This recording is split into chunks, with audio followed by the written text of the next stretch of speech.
नमस्कार अन्यगास्य सम्पूर्णमा म चाहिँ दाङपुर स्कुलबाट ग्लोबल परिभाषा केन्द्रबाट दिपेन्द्र केसी है। हिजो हामीले क्लासमा पढेको ग्रामर थियो, त्यहाँ खासै डिटेल लिँदै भनेन मैले, त्यसलाई भिडियो गरेर राखिदिएको छु, हेर्नु होला, नबुझे फेरि भन्नु होला, पछि क्लासमा फेरि पनि पढाउला दोहोऱ्याउला त्यसलाई। त्यो हिजोको ग्रामर चाहिँ मैले क्लासमा थोरै भन्दै भएर अहिले भिडियो बनाइदिएको छु, हेर्नु होला है।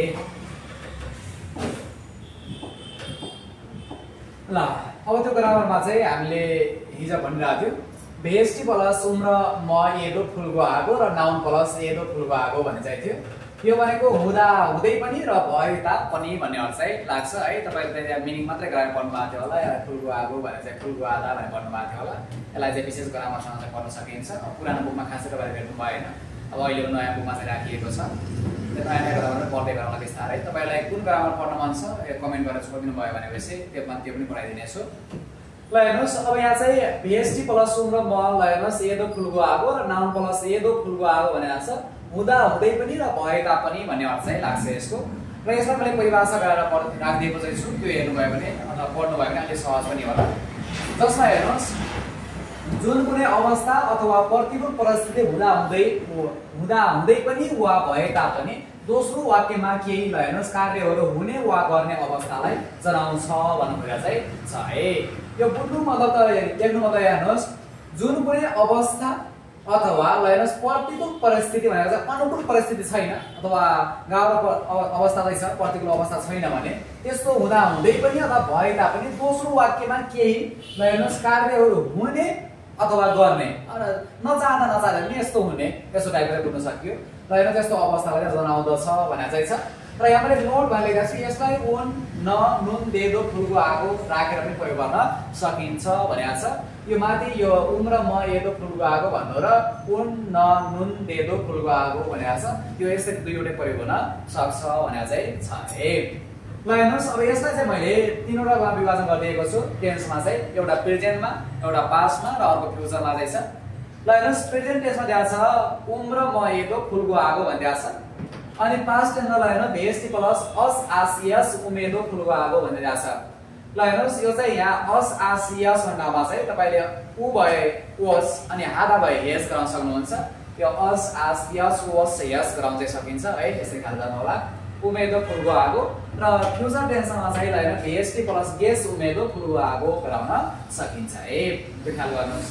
अब हेर्नुहोस् यहाँ सुरुमा दिएको छ प्रेजेन्ट टेन्समा चाहिँ छादा भनेको सोध्नु अनि एकता भनिदिएको छ, एकता भनेको पढ्नु। अब हेर्नुहोस् अब यो उम र म एदो फुलको आगो भनेको चाहिँ ल हेर्नुहोस् हुँदा हुँदै पनि भए तापनि भन्ने अर्थ चाहिँ छ भनिसकेपछि अब हेर्नुहोस् छादा सोध्नु छामेदो फुलको आगो भनेको छ। ल हेर्नुहोस् अब चाहिँ यो सुत्दा सुत्दै पनि अथवा सुतेको भए तापनि भन्दा पनि सुत्दा पनि भनेको छ भन्नुको मतलब यसको अर्थ के पनि हुँदो रहेछ भन्नुहुन्छ भने तपाईले यसलाई चाहिँ यहाँ कसरी सर त्यहाँ त हुँदा हुँदै पनि भए तापनि मात्रै छ कसरी भयो भनेर सोध्नुहुन्छ भने त्यस्तो अवस्था तपाईले हुँदा हुँदै पनि भए तापनि अथवा यसलाई दा पनि भनेर चाहिँ लेख्न पनि सकिन्छ है, यसरी ख्याल गर्नु होला। ल हेर्नुहोस् अब यहाँ चाहिँ छादा सुत्नुको छामेदो फुलको आगो सुत्दा पनि यसै भन्न सकियो है। एकताको अब हेर्नुहोस् इल्गुमेदो भन्छ फुलको आगो पढ्दा पनि भन्नुभएको चाहिँ छ। त्यसपछि ल हेर्नुहोस् यहाँ भनेको छ, प्रत्येक वाक्य पनि गराएको छु एक दुईवटा चाहिँ हेर्नु होला। जोगे छोल्लिमेदो फुलको आगो जोगे छुल्गुन या यसय छोल्लिदा भनेको निद्राले झुलिनु है, त्यसै बोल्नु होला। जोगी लगानी यहाँ भनेको छ छोल्लिमेदो फुलको आगो छुल्गुन या यसय निद्राले झुलिएको हुँदा हुँदै पनि काममा जानुपर्ने भयो है।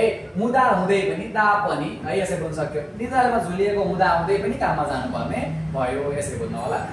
त्यसो लगेन पास्टमा जान्छ अब चाहिँ अस आसियस उमेदो फुलको आगो भनिरहेको छ। अब एकता पढ्नुको हेर्नुहोस् इल्ग सुमेदो होइन फुलको आगो भनेको छ है। पढेको भए तापनि पास्टमा पढिसकेको भए तापनि ल हेर्नुहोस् अब अरेप्ता भने चाहिँ बलाई उमा लाग्नु पर्यो, उ र ओ मैले अघि भनेको थिएँ नि त, त्यो अस आसियस वस यस भनेको थिएँ, त्यही गराएको छ यहाँ चाहिँ। ल हेर्नुहोस् अर्यो वो सुमेदो भनेको छ। ल हेर्नुहोस् यो बलाई उमा लाग्ने उ र ओ गराउने त्यसै जो कि ल हेर्नु अरे ओ सु मतलब हेर्नुहोस् जो कि अर्य उलाई अमा ओ सुमेदो फुलको आगो गाह्रो हुँदा हुँदै पनि मैले गाह्रो हुँदा हुँदै पनि यो गर्नै पर्ने भयो, नचाहँदा पनि केही काम गर्नुपर्ने भयो, यसरी अर्थ बुझ्न सकिन्छ। जो कि ल हेर्नुहोस् छोलले सुमेदो भन्छ ल हैन, फुलको आगो छुल्कुन यसै हो। निद्रा लागेको भए पनि काममा जानुपर्ने भयो, मलाई निद्रा लागेको भए पनि काममा जानुपर्ने भयो भन्नु पर्या चाहिँ छ। अनि ल हेर्नुहोस् फ्युचरमा दिएको छ, अथवा फ्युचर टेन्समा चाहिँ VST प्लस गेस उमेदो फुलको आगो भन्ने चाहिँ छ है। अब यसमा एकता पढ्नु इल्के सुमेदो फुलको आगो भन्छ, पढ्ने भए तापनि त्यसै भन्दै सक्यो। अनि सादा ल हेर्नुहोस् सादाको सागे सुमेदो फुलको आगो सस्तो हुने भए तापनि, यसो भए भोलि चाहिँ सस्तो हुने भए तापनि आजै किन्नुपर्ने छ, यसै बुझ्न पनि सकिन्छ है। ल हेर्नुहोस् फिगोन हागे सुमेदो फुलको आगो खुम्बु हागे सयो भनेको छ। फिगोन हाग्य ल हेर्नुहोस् है, फिगोन हागे सुमेदो फुलको आगो थकाइ लाग्ला जस्तो भए तापनि अध्ययन गर्ने छु है। यो चाहिँ यो फ्युचरमा है, फिगोन हागे सुमेदो फुलको आगो खुम्बु हागे सयो, थकाइ लाग्ला जस्तो भए तापनि अध्ययन गर्ने छु, यसै भनेको चाहिँ छ। यो चाहिँ दिएको थियो VST प्लस ल हेर्नुहोस् उम र म भनेको छ एदो फुलको आगो भनेर दिएको थियो। अब यसैलाई चाहिँ तपाईले नाउँसँग के भन्नु भएको थियो, एदो फुलको आगो भनेर भन्नु भएको थियो, अथवा एदो फुलको आगो अथवा तपाईले इमेदो फुलको आगो गराउन पनि सकिन्छ है। यसैलाई चाहिँ यो एदो फुलको आगो नाउँसँग लाग्छ, यहीलाई पनि तपाईले इमेदो फुलको आगो गराउन पनि सकिन्छ, ख्याल गर्नु होला। ल हेर्नुहोस् यहाँ नाउन प्लस दिएको छ, नाउन प्लस एदो फुलको आगो भनिदिएको छ, नाउन प्लस इमेदो फुलको आगो भनेर दिएको छ है। यो दुईवटा एउटै कुरा नै हो। जस्तो कि ल हेर्नुहोस् छिङ्गु एदो ल हेर्नुहोस् छिङ्गु एदो ल हेर्नुहोस् फुलको आगो साथी भए तापनि, यसै गर्न सक्यो। ल हेर्नुहोस् छाने ल हेर्नुहोस् जो कि छाने एदो फुलको आगो जो कि फोगे हाजे आना सुमिदा भनेर चाहिँ छ। जो कि अपाङ्गता हुँदा हुँदै पनि हार मान्नु भएन भनेर चाहिँ छ। यो अपाङ्ग भन्दा अलिकति राम्रो लाग्दैन, फरक क्षमता भएको व्यक्ति भन्न पनि सकिन्छ है त्यसै भन्ने। ल हेर्नुहोस् अपाङ्गता हुँदा हुँदै पनि अथवा फरक क्षमता एउटा हुँदा हुँदै पनि हार मान्नु भएन भन्नु पर्दा चाहिँ छ। ल हेर्नुहोस् जो कि फिएदो भन्छ फुलको आगो जो कि साराम दुरुन छुक्चे छामे सयो भनेको छ। जो कि फिएदो फुलको आगो वर्षा भए तापनि अथवा वर्षा हुँदा हुँदै पनि है, पानी आउँदा आउँदै पनि है, हुँदा हुँदै पनि अथवा भए तापनि जो कि ल हेर्नुहोस् साराम दुरुन मान्छेहरू चाहिँ छुक्चे मौसममा चाहिँ छामे सयो के भए सहभागी भए भनेर चाहिँ छ, यसै बुझ्न पनि सकिन्छ।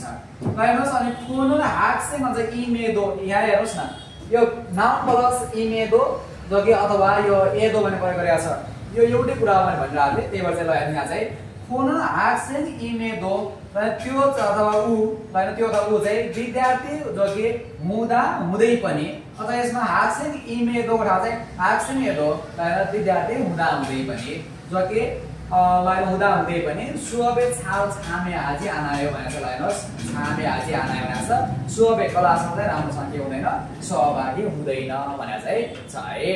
ल हेर्नुहोस् यो चाहिँ बुझ्नु होला, तपाईँले मिनिङ मात्रै पढ्नु भएको थियो होला पहिला चाहिँ, अलिकति फरक चाहिँ त्यो नयाँ बुकको कुरा चाहिँ हो, त्यो ख्याल गर्ने। ल हेर्नुहोस् यो चाहिँ नाउनसँग एदो फुलको आगो अथवा तपाईँले इमेदो फुलको आगो प्रयोग गर्न सकिन्छ। अब ल हेर्नुहोस् यसलाई चाहिँ VSTसँग उम र म एदो फुलको आगो प्रयोग गर्न चाहिँ सकिन्छ, त्यही भएर यसो हेर्नु होला, यहाँ लेखिदिएको छु, यस्तै आफूले गराउन सकिन्छ, त्यो गाडी बुझि नै हाल्नुहुन्छ, नबुझे भन्नु होला, फेरि क्लासमा फेरि नै पढाउँला है, के गर्नु होला। ल आजलाई यति नै, हमसामिदा, धन्यवाद सबैलाई है।